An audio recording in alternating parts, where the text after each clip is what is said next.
পবিত্র রমজান মাস, এই রমজান মাসে মহান রাব্বুল আলামিন তিনি শয়তানকে বেঁধে রাখেন, শয়তানকে আটকে রাখেন, শয়তান যেন মানুষকে প্রভাবিত করতে না পারে। তার প্রিয় বান্দারা যেন আল্লাহর ওরস জিগার, আল্লাহর মহাত্ম অনুভব করে ইবাদত বন্দেগীতে মত্ত হতে পারে, মানুষ যেন মিথ্যা কথা বলতে না পারে।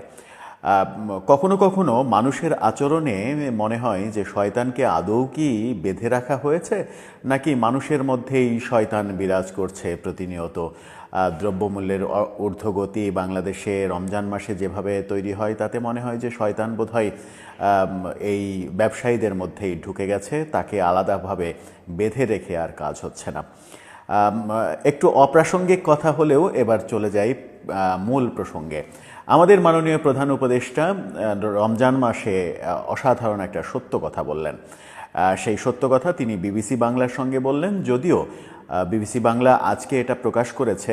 আমার যথেষ্ট সন্দেহ রয়েছে যে এই ইন্টারভিউটি রমজান মাসে গ্রহণ করা হয়েছে কিনা। যদি রমজান মাসে গ্রহণ করা হয়ে থাকে তাহলে প্রধান উপদেষ্টা যে কথাগুলো বলেছেন সেই কথাগুলোর মধ্যে যে কিছু সত্য কথার অনুপস্থিতি দেখা যাচ্ছে, সেই অনুপস্থিতিটা বোধহয় লক্ষ্য করা যেত না। রমজান মাসে ধারণ করা হলে তিনি হয়তো এইভাবে কথা না বলে অন্যভাবেও বলতেন, কারণ প্রধান উপদেষ্টা একজন খাঁটি মুসলমান, আমরা সেটা খুব ভালোভাবেই জানি। প্রধান উপদেষ্টা বললেন যে দেশে আইন শৃঙ্খলা পরিস্থিতির অবনতি হয়নি, এতটুকু পরিস্থিতি বাড়েনি, আগের মতোই রয়েছে। আগে কেমন ছিল সেটা অবশ্য একটা প্রশ্ন। কোন আগের কথা বলছেন, কতদিন আগের কথা বলছেন? তিনি কি ওই 5 আগস্টের পরে 5, 6, 7, 8 এরকম 3-4 দিনের অবস্থার কথা বলছেন, যখন বাংলাদেশের আইন শৃঙ্খলা পরিস্থিতি দারুণ ছিল, চারিদিকে শুধুমাত্র মব আর মব হচ্ছিল, সেই আগের কথা বলছেন, নাকি আরও আগের কথা বলছেন? কোন আগের কথা বলছেন, কোন সালের কথা বলছেন, কোন শতাব্দীর কথা বলছেন, সেটা অবশ্য একটু গবেষণার ব্যাপার রয়েছেই। যদি প্রধান উপদেষ্টা রমজান মাসে সত্য কথা না বলেন, তাহলে মুসলিমদের, আমাদের প্রিয় মুসলিম ভাইদের ধর্মীয় অনুভূতিতে আঘাত লাগার কথা। সামাজিক যোগাযোগ মাধ্যমে একটি ছোট্ট ভিডিও, বিবিসি বাংলার সাক্ষাৎকারের একটা অংশ, যে অংশে তিনি বলছেন অপরাধ এতটুকু বাড়েনি, আগের মতোই রয়েছে, মব বাড়েনি, অপরাধ বাড়েনি, আইনশৃঙ্খলা পরিস্থিতির অবনতি হয়নি, সুন্দর পরিবেশ বিরাজ করছে। কি অসাধারণ পরিবেশ যে বিরাজ করছে আমরা তো এখন দেখছি। পরিস্থিতি এতটাই সুন্দর হয়েছে যে মানুষ সন্ধ্যার পরে রাস্তায় হাঁটতে পারে না, দিনের বেলায় মানুষের জিনিসপত্র মালামাল ছিনতাই হয়ে যায়, গুলি করে ব্যবসায়ীকে তার টাকা পয়সা ছিনতাই করে। অন্তত 50 থেকে 60 জন মানুষ গত কয়েকদিনে রেপ হওয়ার ঘটনা ঘটে। পরিস্থিতি, ছিনতাই, ডাকাতি প্রতিদিন একেবারে নিয়মিত চিত্র হয়ে গেছে। মব চলছে, মবের সংস্কৃতি চলছে। ইদানিং রমজান আসার পরে আবার নতুন মব তৈরি হয়েছে, জোর করে দোকানপাট বন্ধ করে রাখার, যারা ক্ষুদ্র ব্যবসায়ী তাদের দোকানপাট, চায়ের স্টল, ছোটোখাটো রেস্টুরেন্ট, এগুলো বন্ধ করে রাখার, ইসলামের দোহাই দিয়ে সেগুলো বন্ধ করে রাখার মবও চলছে। সেখানেও প্রশ্ন উঠছে যে ইসলাম তো শান্তির ধর্ম, ইসলাম সহমর্মিতার ধর্ম। যদি বাংলাদেশের 1%ও অমুসলিম থাকে, সেই 1%-এর অধিকার নিশ্চিত করা প্রতিটি মুসলমানের দায়িত্ব। সেখানে 92% মুসলিম বলা হয়, বাকি 8% যে হিন্দু, বৌদ্ধ, খ্রিস্টান, জৈন, আদিবাসী তারা রয়েছে, তাদের অধিকার সমুন্নত রাখা, কিংবা এই 92%-এর মধ্যেও যারা মুসাফির, যারা অসুস্থ, যারা শিশু, যাদের রোজা রাখা ফরজ না, যদি আমি 92%-এর অর্ধেক পার্সেন্ট এরকম ধরি, তাহলে 46%, 46 এবং 8%, 54%, এই 54% মানুষের অধিকার হরণ করে আপনি দোকান বন্ধ করে দেবেন, রেস্টুরেন্ট বন্ধ করে দেবেন, কোনো কিছু খোলা রাখতে দেবেন না, মানুষকে খেতে দেবেন না। হ্যাঁ, খুব বেশি হলে আপনি এটুকু অনুরোধ করতে পারেন যে রমজান মাসে রমজানের পবিত্রতা রক্ষার জন্য আপনি ঠিকভাবে যেন অগোচরে, আড়ালে, মানুষ খাওয়ার কাজটা যেন আড়ালে হয়, যেন ঠিকভাবে পর্দাটা নামিয়ে দেওয়া হয় দোকানে, সেই ব্যবস্থাটা যেন করে, সেই দিকে আপনি খেয়াল করতে পারেন। কিন্তু আপনি মব তৈরি করে এই দেশে নতুন করে আবার মবের কালচার তৈরি করে, জোর করে, মাইকিং করে দোকান বন্ধ করা, এই যে মব তৈরি হয়েছে সেখানেও সরকার নিশ্চুপ। অথচ সরকার প্রধান বলছেন দেশের আইন শৃঙ্খলা পরিস্থিতির এতটুকু অবনতি হয়নি। আর কি বললেন সেগুলোর ছোট্ট ছোট্ট করে ব্যাখ্যা করব এই ভিডিওতে। দর্শক থাকবেন পলিটিক্স টিভির নিয়মিত আয়োজনে।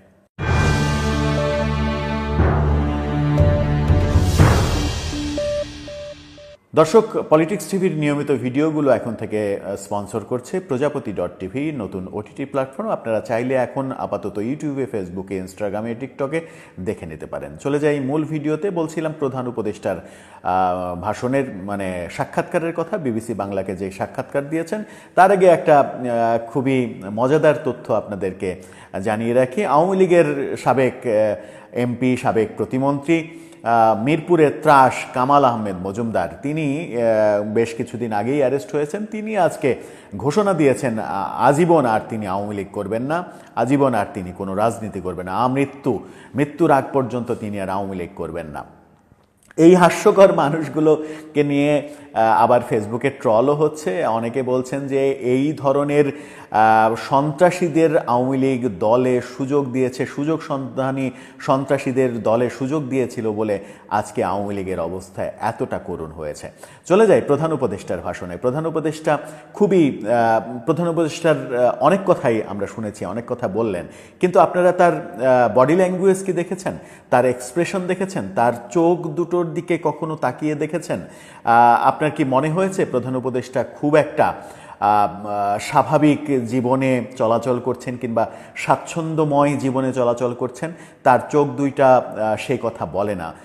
তার চোখ দুটোর মধ্যে হতাশা, এক ধরনের কি বলবো, ঘুম না হওয়া, এক ধরনের ভয়, ভীতি, এগুলো কাজ করছে। এবং সেগুলোর ব্যাপারে তিনি বলেছেনও যে একটা ভয় তার মধ্যে কাজ করছে। দেশের সার্বভৌমত্ব নষ্ট হওয়ার কথা যেটা সেনাবাহিনী বলেছেন, সেনাবাহিনীর সঙ্গে একমত হননি, কিন্তু আবার পরক্ষণেই বলেছেন যে সার্বভৌমত্ব নষ্ট করার জন্য আওয়ামী লীগ চেষ্টা করে যাচ্ছে। একটা পতিত দল, একটা বকে যাওয়া দল দিন রাত চেষ্টা করছে দেশকে আনসেটেল করার জন্য, এবং যে কারণে সার্বভৌমত্ব বিনষ্ট হতে পারে। আওয়ামী লীগকে তিনি দোষ দিলেন, দেশের সার্বভৌমত্ব বিনষ্ট হওয়ার জন্য আওয়ামী লীগ দায়ী। সেনাপ্রধানের বক্তব্য নিয়ে তিনি বললেন সেটা তার ব্যক্তিগত ব্যাপার, তিনি তার কথা বলেছেন, এখানে আমার কিছু বলার নেই। তিনি একমত কি একমত না সেনাপ্রধানের সঙ্গে সেই কথা বলেননি। অর্থাৎ সেনাপ্রধানের কথাটা যে তার সরকারকে এক ধরনের ওলটপালট করে দিয়েছে, তার এক্সপ্রেশনে এবং তার ভাষ্যে সেটা তিনি প্রমাণ করে দিয়েছেন। তিনি দ্ব্যর্থহীন কণ্ঠে বললেন দেশে আইন শৃঙ্খলা পরিস্থিতির অবনতি হয়নি, এতটুকু বাড়েনি, আগের মতোই রয়েছে। এই আগের মতো বলতে তিনি কোন আগের কথা বললেন সেটা প্রথমেই বলেছি। সেই আগের কথা বললেন কিনা যখন মবের রাজত্ব চলেছে। তিনি 32 নম্বরে যে মব হয়েছিল, 32 নম্বর সহ সারা দেশে যে মব কিছুদিন আগেও হলো, সেই ব্যাপারে তাকে প্রশ্ন করা হলে তিনি বললেন পুলিশ নাকি প্রস্তুত ছিল না, পুলিশ সময় নিচ্ছে নাকি, পুলিশ নিজেদেরকে প্রস্তুত হতে সময় নিচ্ছে। তারা একটা সময় মানুষের পরে গুলি চালিয়েছে, এখনও মানুষের আস্থা অর্জন করেনি, পুলিশ সময় নিচ্ছে। আবার আরেকটা জায়গায় তিনি বললেন যে এখন ঠিক হয়ে এসছে, পুলিশ এখন ঠিক হয়ে এসছে। তো 32 নম্বর ভাঙার পরে পুলিশ বোধহয় ঠিক হয়ে এসছে। 32 নম্বর ভাঙার ব্যাপারে সরকারের কোনো ধরনের পদক্ষেপ ছিল না। এই ব্যাপারে তিনি ওই কথা না বলে ওই কথা থেকে তিনি বললেন আমরা তো নানা রকম ব্যবস্থা নিচ্ছি, এখন অভিযোগ করা যাচ্ছে, অনলাইনে অভিযোগ করা যাচ্ছে পুলিশের কাছে। এই কথা বলে একটু পাশ কাটিয়ে চলে গেলেন, অর্থাৎ মূল কথার তিনি কোনো উত্তর দিলেন না। আইন শৃঙ্খলা পরিস্থিতির অবনতি হয়নি সেহেতু মূল কথার উত্তর দেওয়ার কোনো কারণও নেই। তিনি তারেক জিয়ার একটা মন্তব্য বিষয়ে কথা বলেছেন। তারেক জিয়া মন্তব্য করেছেন বর্তমান অন্তর্বর্তীকালীন সরকারের নিরপেক্ষতা নিয়ে জনমনে প্রশ্ন তৈরি হয়েছে, সংশয় তৈরি হয়েছে। এই প্রশ্ন তাকে করা হলে তিনি বলেন জনমনে সংশয় তৈরি হয়েছে, তারেক রহমানের মনে তো আর সংশয় তৈরি হয়নি। কি হাস্যকর উত্তর! তারেক রহমানের মনে যদি সংশয় তৈরি নাই হবে, তাহলে তারেক রহমান কেন এই মন্তব্য করবেন যে জনমনে সংশয় তৈরি হয়েছে? তারেক রহমান কি জনগণের বাইরে? তারেক রহমান কি এলিয়েন? তিনি জনগণের বাইরের কোনো প্রাণী? জনগণের বাইরের কোনো প্রাণী নয় তো। একজন রাজনীতিবিদ, একজন সচেতন রাজনীতিবিদ জনমনের আকাঙ্ক্ষা নিয়েই তো কথা বলেন। তারেক রহমান সেই কথাই বলেছেন যে সরকারের নিরপেক্ষতা নিয়ে জনমনে প্রশ্ন উঠেছে, অথচ তিনি বললেন জনমনে প্রশ্ন উঠতে পারে, কিন্তু তারেক রহমানের মনে তো প্রশ্ন ওঠেনি। রাজনৈতিক দলগুলো যখন আমার সঙ্গে মিটিং করে তখন তো তারা কোনো প্রশ্ন তোলে না, এই কথা তিনি বলার চেষ্টা করলেন। আগেই বলেছি সার্বভৌমত্ব হুমকি ব্যাপারে আওয়ামী লীগকে দোষারোপ করলেন। আবার কথাও বললেন আওয়ামী লীগকে নিষিদ্ধ করা হবে কি না, এই প্রশ্নের উত্তরে বললেন যে এই দেশ আমার আপনার সকলের, এই দেশের প্রতি সবার অধিকার রয়েছে, এই দেশেই আমাদেরকে সবাই বেড়ে উঠতে হবে, এখানেই থাকতে হবে, এখানকার হাওয়া নিঃশ্বাস নিয়েই আমাদের বাঁচতে হবে, সুতরাং এখানে থাকার অধিকার সবার রয়েছে। শুধুমাত্র যারা ক্রিমিনাল অফেন্স করেছে, যারা দোষ করেছে, যারা অপরাধ করেছে, অন্যায় করেছে, তাদের শাস্তি হতে হবে। অর্থাৎ এখানে স্পষ্ট বার্তা দিলেন যে এই সরকারের পক্ষে আওয়ামী লীগকে নিষিদ্ধ করা সম্ভব হচ্ছে না। সে কারণে একটু ইনিয়ে বিনিয়ে পেঁচিয়ে গুছিয়ে এই ধরনের উত্তর দেওয়ার চেষ্টা করলেন আওয়ামী লীগ নিষিদ্ধ হওয়ার ব্যাপারে। নিজের দল, নিজের যে রাজনৈতিক দল নাগরিক শক্তি 111-এর সময় তিনি তৈরি করেছিলেন, সেটাও তিনি অস্বীকার করলেন। তিনি বললেন যে তিনি দল করেননি, তিনি রাজনৈতিক দলের জন্ম দেননি।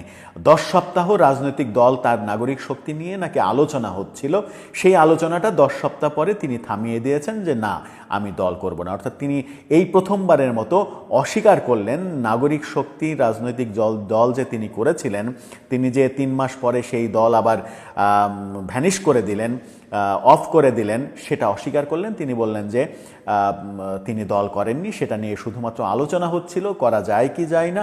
10 সপ্তাহ পরে আমি বলে দিয়েছি না, এগুলোর মধ্যে আমি নেই।